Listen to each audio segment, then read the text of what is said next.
सियासत बदली है, सत्ता बदली है, तो अब आरोप प्रत्यारोप भी इतने बड़े स्तर पर शुरू हो गए हैं। गृह मंत्री नरोत्तम मिश्रा ने कांग्रेस पर सीधा आरोप लगाया। कहा कांग्रेस शासनकाल में वल्लभ भवन भ्रष्टाचार का अड्डा बन गया था। कांग्रेस काल में हुए भ्रष्टाचार की जांच के लिए ग्रुप ऑफ मिनिस्टर्स की समिति बनाने की मांग की है। सीधा संदीप, मैं आपके पास आ रहा हूं और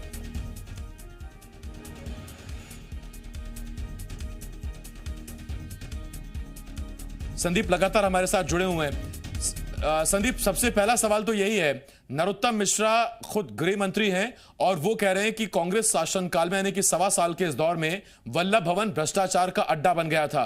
अमूमन इस तरह के बयान विपक्ष के लिए प्रेशर पॉलिटिक्स के तौर पर दिए जाते हैं। ये घेराबंदी, किलाबंदी, ये किस लिए?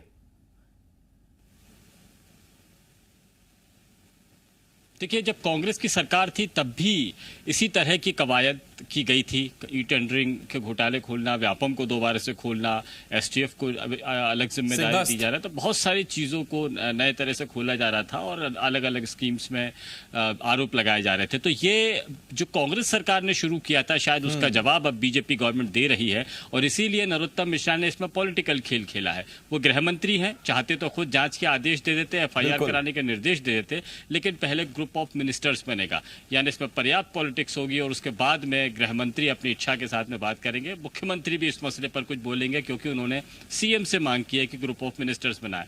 तो आने वाला दौर जो होगा वो बीजेपी कांग्रेस शासनकाल में हुए भ्रष्टाचार को उजागर करने या गड़बड़ियों को उजागर करने वाले वक्त में बिताने वाली है। इस बात की लिख दी गई है, ये सब कुछ लाइन तय कर ली गई है और नरोत्तम मिश्रा ने एक बहुत बड़ा इशारा अपने इस बयान के जरिए किया है। जी संदीप, एक छोटा सवाल और, ग्रुप ऑफ मिनिस्टर्स बैठेंगे, अभी तो फिलहाल 5 ही मंत्री हैं, 5 में से 2 सिंधिया खेमे के हैं जो कांग्रेस में थे, इसके अलावा कुल 6 मंत्री जो कांग्रेस के थे अब बीजेपी में शामिल हैं।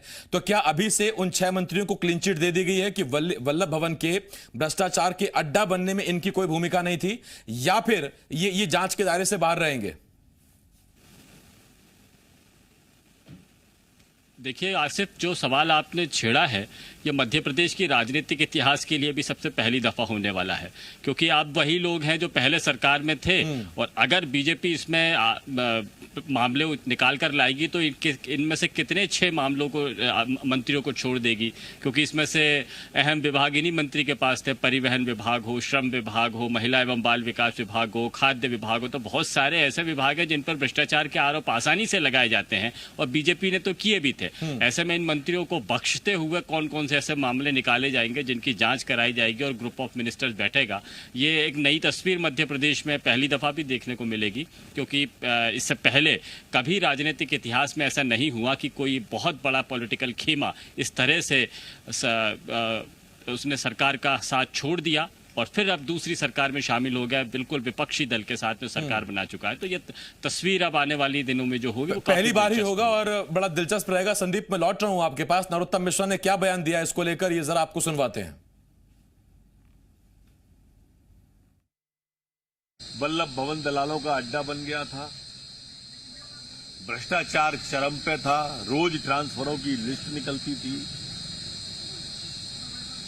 ऐसी अनेक भ्रष्टाचार की और ट्रांसफरों की जांच करने के लिए हमने मुख्यमंत्री जी से कहा कि ग्रुप ऑफ मिनिस्टर की एक समिति बने जो इन सब आखिरी के 6 माह की जांच करे और इनके किए गए भ्रष्टाचार को उजागर करे। हमने मुख्यमंत्री से मांग की है ग्रुप ऑफ मिनिस्टर्स की एक समिति बने, बैठक हो और उसके बाद जांच शुरू हो और आखिरी के जो 6 महीने हैं उसकी जांच कराई जाए। तो ये भी जो दायरा सीमित कर दिया गया कि आखिरी के 6 महीने, 1.25 साल का पूरा कार्यकाल का जिक्र नहीं है। अब आगे जो जांच के बिंदु तय होंगे उसमें क्या 6 महीनों की ही जांच होगी, और अगर होगी तो इन्हीं 6 महीनों की जांच क्यों है? क्या जो कांग्रेस के साथी अब बीजेपी में आ गए और 2 तो मंत्री भी बने हैं, इसमें बाकी भी मंत्री बन जाएंगे अगर सब ठीक रहा, तो उसमें क्या इनको अभी से क्लीन चिट दे दी गई है या दरअसल ये जांच के दायरे में रहेंगे ही नहीं? जबकि जैसा संदीप भी बता रहे हैं कि स्वास्थ्य, खाद्य, महिला बाल विकास, इसके अलावा राजस्व, इसके अलावा आप देखिए एक बड़ा परिवहन, तो ये दरअसल वो विभाग थे जो सिंधिया खेमे के मंत्रियों के पास थे, और अगर वल्लभ भवन में इनके विभाग इस मैली नदी में बच गए तो फिर कैसे बच गए, यह भी सवाल जरूर खड़ा होगा। संदीप लगातार हमारे साथ जुड़े हुए हैं। संदीप, जिन जिन विभागों का आपने जिक्र किया, बिल्कुल ठीक कहा आपने कि ये वो विभाग है जहां सीधे तौर पर भ्रष्टाचार के कई बार मामले सामने आते हैं और सबसे ज्यादा गुंजाइशें भी यही बनती है भ्रष्टाचार की। और अब उन्हीं विभागों के मंत्रियों को अपनी पार्टी में आने के बाद या तो पहले क्लीन चिट दे दी गई, या दरअसल जैसा बीजेपी के नेता कहते हैं कि बीजेपी वो गंगा है, इसमें जो आता है पवित्र हो जाता है।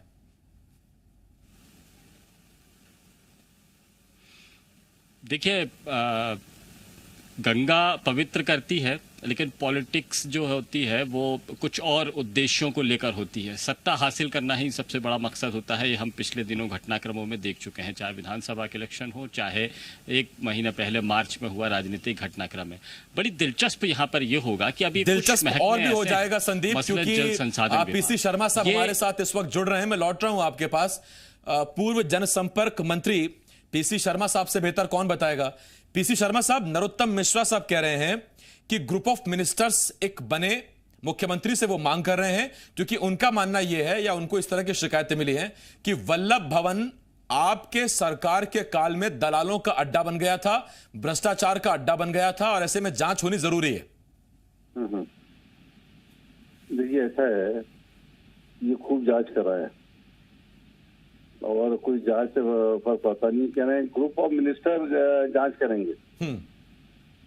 तो ग्रुप ऑफ मिनिस्टर में वो आधे मंत्री तो इनके कैबिनेट में वही है जो कांग्रेस के जमाने में थे, तो वही जांच करेंगे अपनी खुद की। जो मंत्री है या और ले जाएंगे 8-10 जो मांग रहे हैं, अगर 10-15 बन गए तो क्या वही जांच करेंगे तो मंत्री थे अभी तक ग्रुप ऑफ मिनिस्टर में।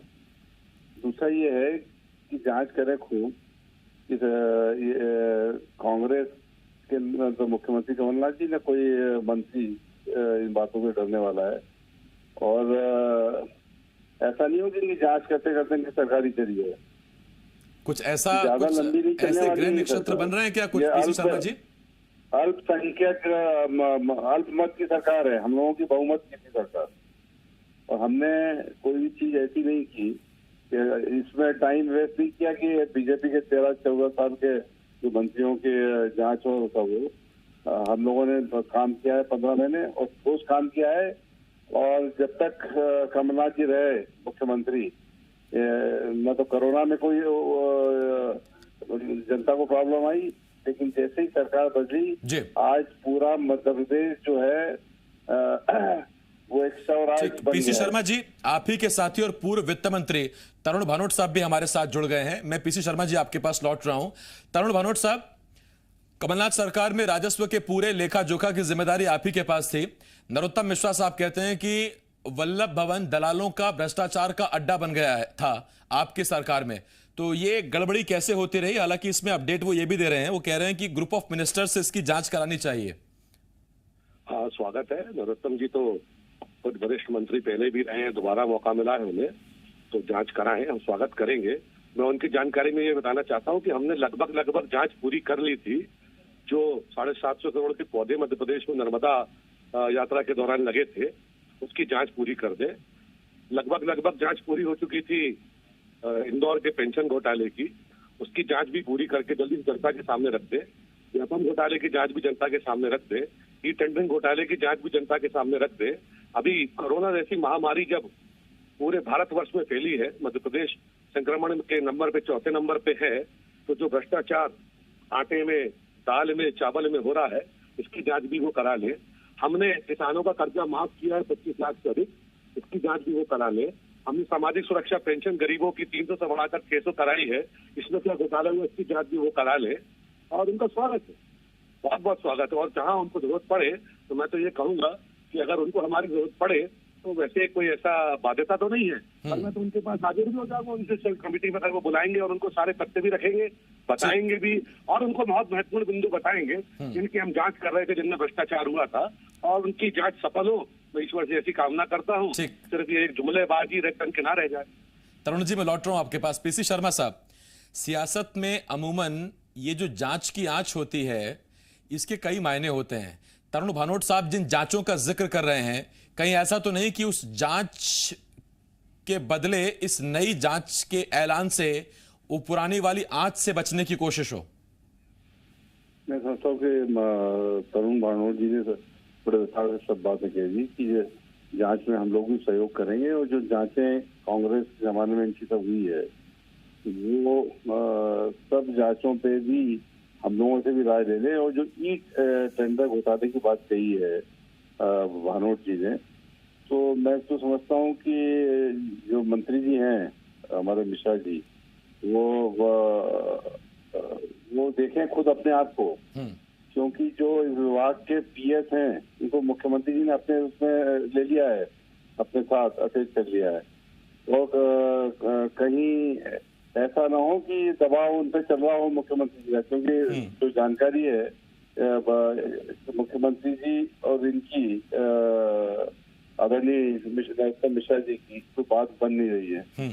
हम तो हर तरह की जांच के लिए तैयार है, पूरा सहयोग करेंगे, लेकिन भानोट जी ने जो बताया है उन जांचों को भी करवाएं, और उसकी भी करवाएं कि 100 यूनिट का 100 रुपए लगेगा, ये कमलनाथ जी ने किया था। और चाहे गरीब हो, छोटा हो, बड़ा हो, कोई भी हो झुग्गी में रहने वाला, उसकी 100 यूनिट बिजली जल्दी से 100 रुपए लाता था। पीसी शर्मा जी, मैं लौट रहा हूँ आपके पास। ये भी इनसे निवेदन करेंगे हम जी। तरुण जी, ये तो जी पीसी शर्मा जी, मैं लौट रहा हूँ आपके पास। तरुण भानोट साहब, आपने जिक्र किया नर्मदा पौधरोपण का, आपने जिक्र किया सिंहस्थ का, आपने जिक्र किया राशन का अभी हाल में जो कोरोना के नाम पर बांटा जा रहा है। मैं आपसे ये पूछ रहा हूं, क्या ये महज इत्तेफाक है कि आप जब तक जांच की फाइनल रिपोर्ट पटल पर रखते, जनता के सामने लाते, उससे पहले आपकी सरकार गिर गई, या दरअसल रिपोर्ट आपके पास है, आपने रोक रखी थी किसी ऐन वक्त के लिए, किसी खास मौके के लिए, और इस बीच में सारा खेल हो गया? अंतिम बैठकें होनी थी और नरोत्तम जी को जो जरूरी कागजात जो नहीं मिल पाए, क्योंकि बहुत समय तक हमें भी नहीं मिले थे, गायब थे वल्लभ भवन में, बड़ी मेहनत मशक्कत के बाद कागज निकाले गए थे। तो मैंने अब ऐसी व्यवस्था बनाई है कि ये कागज उनको ढूंढने की जरूरत नहीं पड़ेगी। इनको अगर चाहिए होंगे तो मैं इनको उपलब्ध भी कराऊंगा, पर इन जांचों को अंजाम तक जरूर पहुंचाए। नई जांच जो ये करना चाहते हैं, जो हमारा अल्पकाल था काम करने का, समय था माननीय कमलनाथ जी की सरकार का, हमने पूरी पारदर्शिता के साथ काम किया है, उसकी जांच ये कराए, इनका स्वागत है और जनता के सामने रखना चाहिए।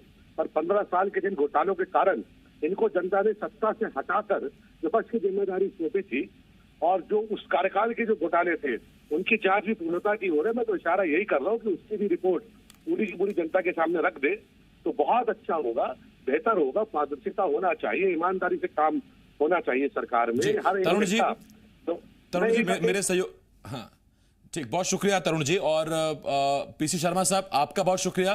पीसी शर्मा जी और तरुण भानोट साहब हमारे साथ जुड़े हुए थे। पीसी शर्मा जी पूर्व जनसंपर्क मंत्री और तरुण भानोट साहब पूर्व वित्त मंत्री मध्य प्रदेश सरकार के हमारे साथ जुड़े हुए थे। संदीप, आपका बहुत शुक्रिया। संदीप भमरकर, जी मीडिया।